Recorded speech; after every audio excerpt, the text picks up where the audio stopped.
Hi guys, it's been a year since my cousin passed away, and Carl, I want you to know that I'm thinking of you right now, and so is the family.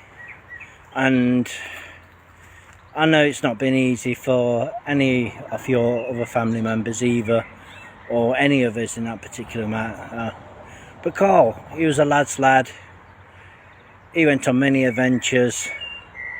He was a father. He ended up being a granddad as well, which I didn't know about till later.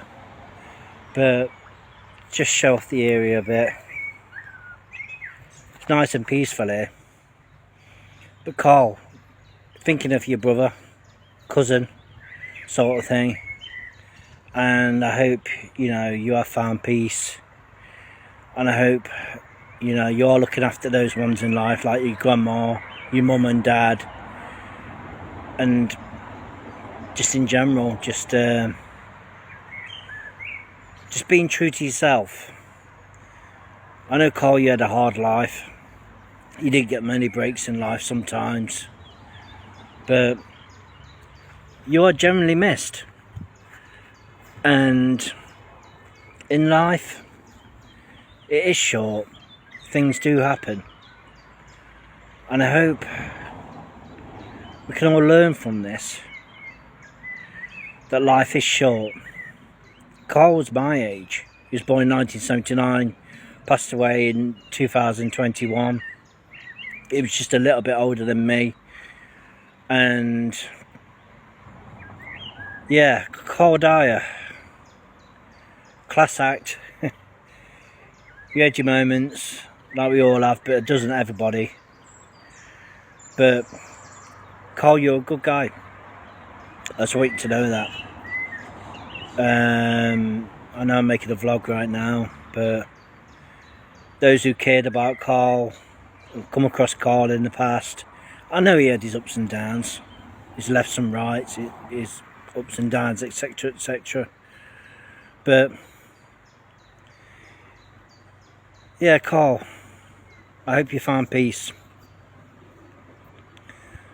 And I hope whatever you're doing now, you're partying it up there with the best of them.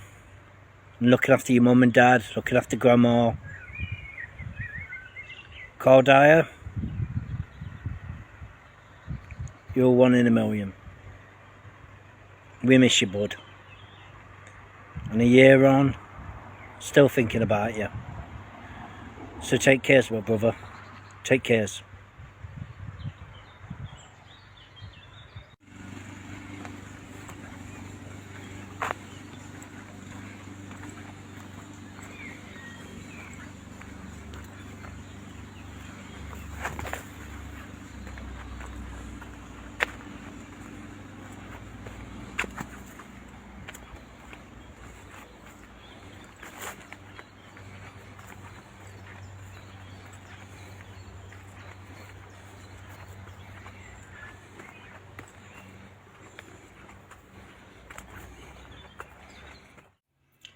Carl, I always remember Carl growing up, and we used to go swimming. Mum and Dad used to take us swimming to Rushcliffe and places like that. Like on a Friday evening, something like we watch kids' TV sort of thing, and go excited and go swimming afterwards. And sometimes he'd come away with us like to the American Adventure American Adventure theme park sort of thing when that was about. And I've spoken about a few times here where Carl was one of those people, but one of the cousins who used to go around to his house and used to watch horror films on VHS and stuff like that. And he was a horror fan. He was into Only Fools and Horses as well. He used to love his horror films. On VHS, Friday the 13th, Halloween, Nightmare on Elm Street, and all the other horror films that used to be out. His dad, Steve, used to rent them as well, and we used to always just sit down, watch horror films, get scared, and then just have a laugh basically. I also remember when my dad, Carl used to always remind me of this story. My dad actually dressed up as a ninja. Don't ask. Dressed up as a ninja one night, came downstairs and frightened the living daylights out of us. What a crazy family, eh? Frightened the living daylights out of us. One Friday night, it was dark. My dad was telling us about the legend of the ninja sort of thing. And my dad would come downstairs and be dressed as a ninja and do ninja things and in the dark. So me and Carl were like spooked out by that.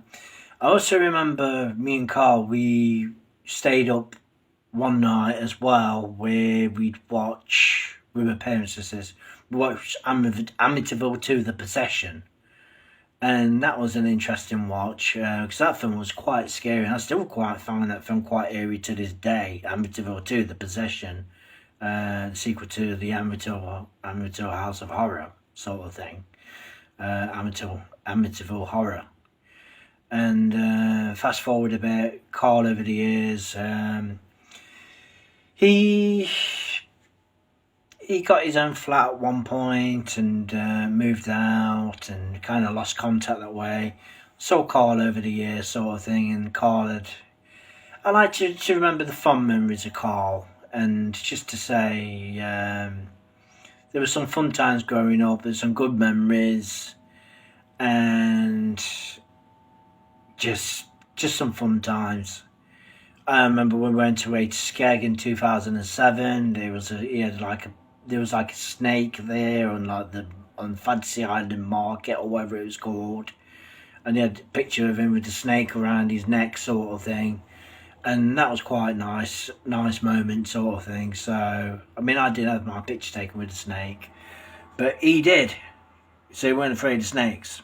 He wasn't afraid of much, Carl wasn't, I don't think. But despite the years of ups and downs and stuff like that, and knowing Carl, and knowing his family sort of thing, and just knowing that there was somebody there you could always turn to sometimes, or say up to in the street sort of thing.